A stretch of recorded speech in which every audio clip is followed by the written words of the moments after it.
I don't want this. 7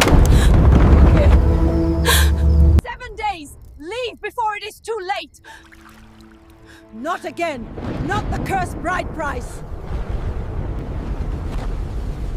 The sun was sinking over the little village of Umuse, painting the sky with streaks of orange and red. The drums had started hours earlier, their steady rhythm echoing through the farmlands, announcing that something great was happening. Children ran barefoot across the dusty paths, laughing and singing songs of marriage. Elders sat under the old Irako tree, sipping palm wine, waiting for the long-awaited guest. It was no ordinary day. Chief Dyke, one of the wealthiest men in the region, was coming to pay the bride price for his new wife. His arrival was to be marked with celebration, pomp, and dancing. But inside one small hut, hidden from the excitement of the crowd, sat Amara, a girl of just 19, her eyes red from endless tears. She was the chosen bride, and tonight was the night she was to be given away. The celebration outside. From the moment Chief Dyke's convoy of shiny black jeeps rolled into the village square, the air shifted. Dust rose from the ground as the tires crunched over the earth, and villagers rushed to the roadside, clapping and hailing. Chief Dyke, our in-law, they shouted, dancing and bowing as the tall man stepped out. Chief Dyke was dressed in a flowing agbada of royal blue, his chest heavy with coral beads that glittered under the dying sun. His wide smile revealed gold-plated teeth, and his walking stick, decorated with ivory, tapped proudly against the earth. Behind him, young men unloaded boxes filled with bottles of schnapps, kegs of palm wine, crisp bundles of cash, and clothes for the bride's family. It was wealth beyond what most in Umuse could imagine. And it was enough to blind many eyes to the shadows hidden behind it. Amara's pain. Inside the hut, Amara sat by her mother's old wooden trunk, her wrapper tied loosely around her. Her hands trembled as she pressed them against her knees. She could hear the villagers singing outside, but to her, their joy sounded like a funeral dirge. Her mother, Ngozi, entered with a wide smile, carrying beads and a wrapper meant for Amara to wear for the ceremony. "My daughter," she said softly, kneeling to touch Amara's face. "Why are you crying? Do you know how many girls would beg for the life you are about to step into? Chief Dyke will take care of you. You will never know hunger. You will live in comfort." Amara shook her head violently. "Mama, I don't want this man. He is old enough to be my father. Please, don't make me do this." Her voice cracked, but her mother's face hardened. "Enough."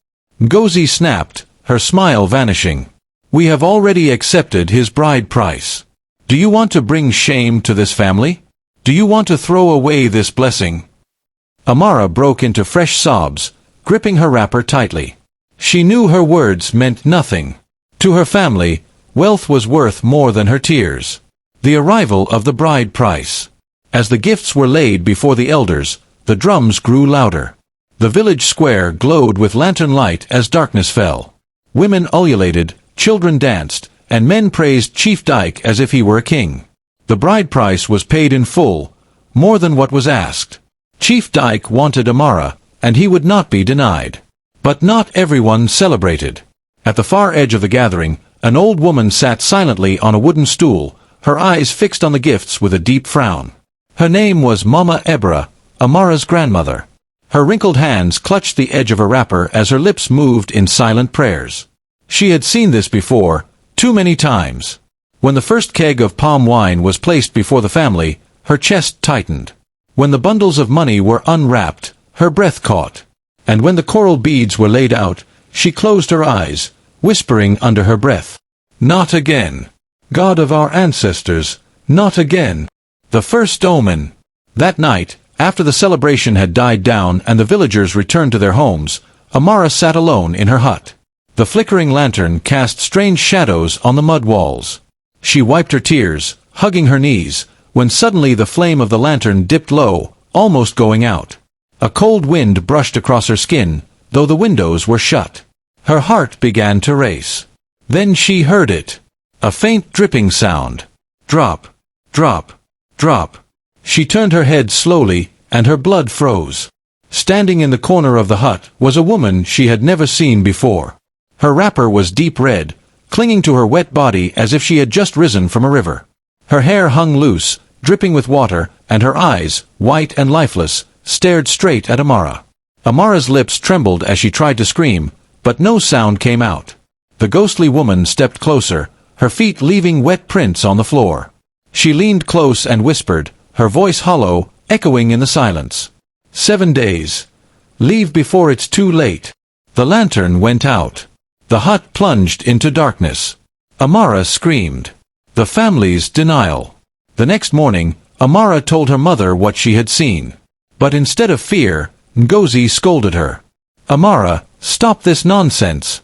Do you think you can escape marriage with childish stories? You embarrass me. Chief Dyke has given us everything we need. You are his wife now, whether you like it or not. Even her father dismissed her words, saying she was imagining things.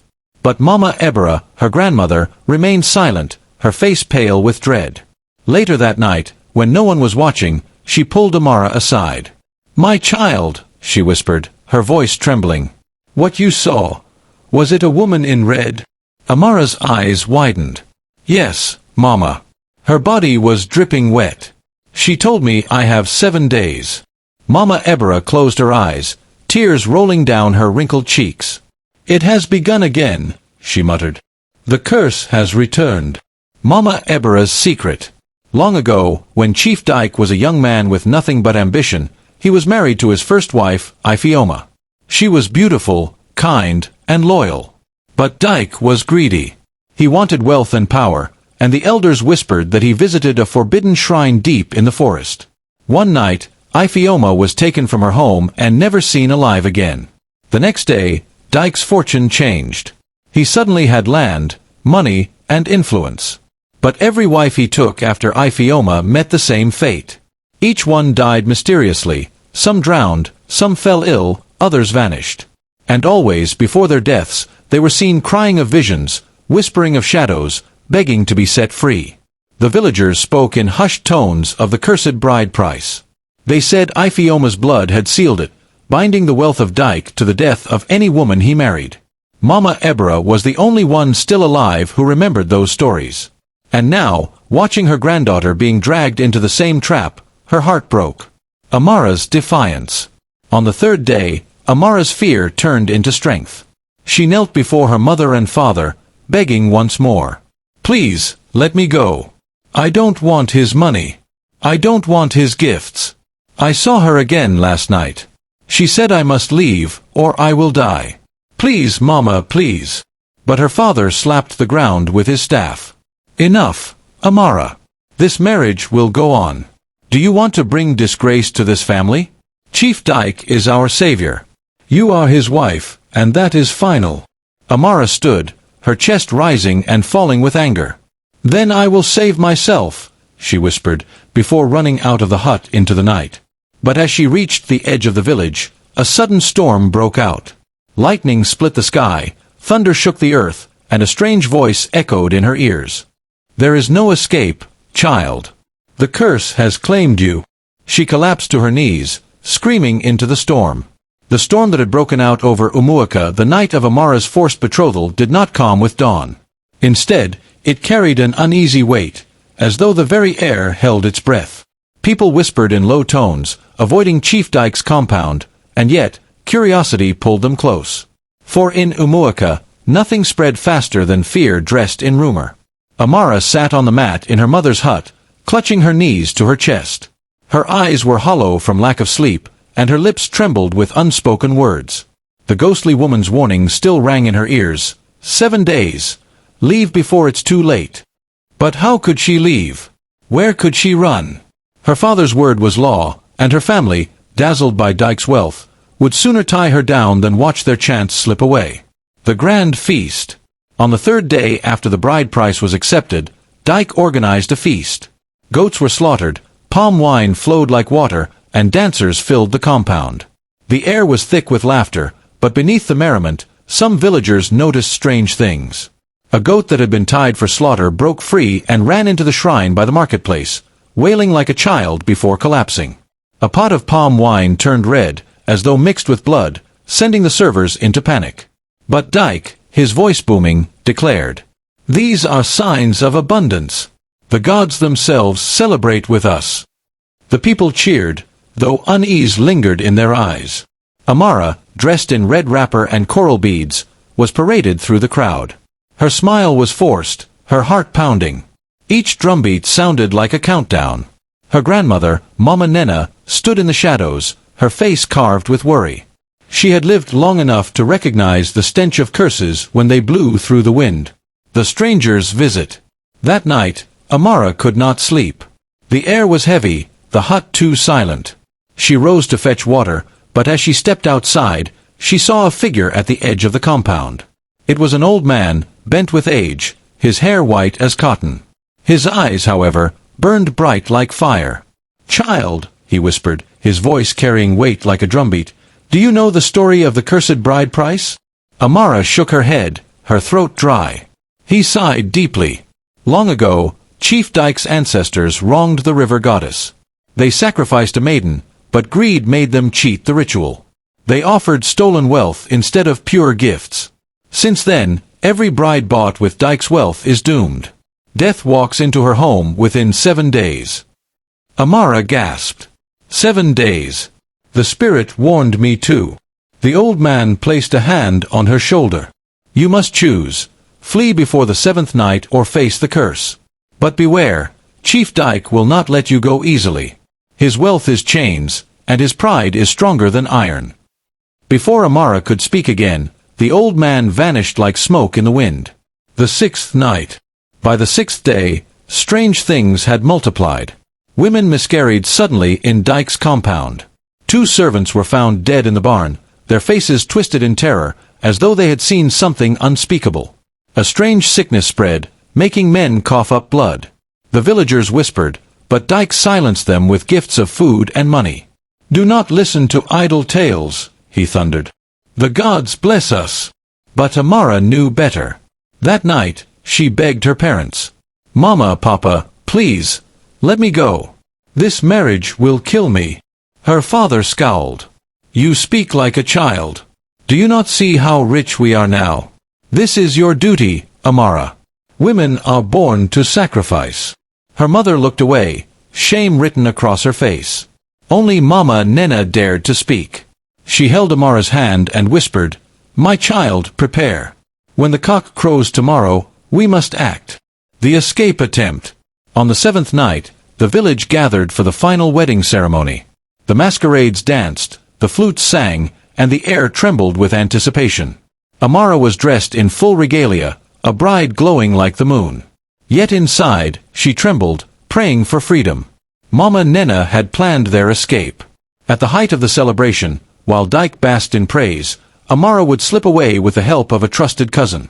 They would run to the next village, far beyond Dyke's reach. But fate was not so easily cheated. As Amara reached the edge of the forest, a scream ripped through the night. The villagers turned. The bride was gone. Chaos erupted. Dyke, enraged, shouted, "Find her! She is mine! No curse will take what I have paid for." His guards chased into the forest with torches, their shadows long and twisted. The curse unleashed. Amara ran, her feet bleeding on the thorns. Beside her, Mama Nena struggled, her old body weak but determined. Suddenly, the wind howled. The trees bent as though bowing to unseen power. The river near the forest roared, its waters rising unnaturally high. From the depths emerged the ghostly woman in red wrapper, the one who had warned Amara before. Her voice echoed like thunder. "It is too late. The bride price has been taken. The curse must be fulfilled." The ground split open. Flames burst from the earth, and the guards pursuing Amara fell, screaming, swallowed by the fire. Dyke himself appeared, panting, his agbada soaked in sweat. "Spirit," he bellowed, "you will not take her. She is mine by wealth." The spirit's eyes glowed. "You dare challenge the river goddess? Wealth bought with blood brings only death." In that moment, the river rose like a giant hand and struck Dyke down. His body was dragged into the water, his screams echoing until silence fell. The aftermath. When dawn broke, Omuaka was silent. Dyke's mansion had collapsed into ashes, his wealth scattered like dust. His family fled, cursed to wander. The villagers, trembling, gathered by the shrine. Amara, though alive, carried scars of the night. Her eyes held shadows, her body weak. She fell into Mama Nena's arms, whispering, "I am free, but at what cost?" The elders decreed that never again would a bride price be taken without the bride's consent. The shrine was cleansed, sacrifices made, and Amara was honored as the girl who survived the curse. But in the quiet of her heart, she knew the curse had not truly ended. It had only gone silent, waiting for greed to awaken it again. Final lesson. From that day, mothers told their daughters, "Marriage bought with blood is no marriage at all. Wealth that blinds the eyes invites the curse of the gods. Listen when spirits warn, for sometimes the dead speak louder than the living." And so, the cursed bride price became a tale carried on the lips of generations,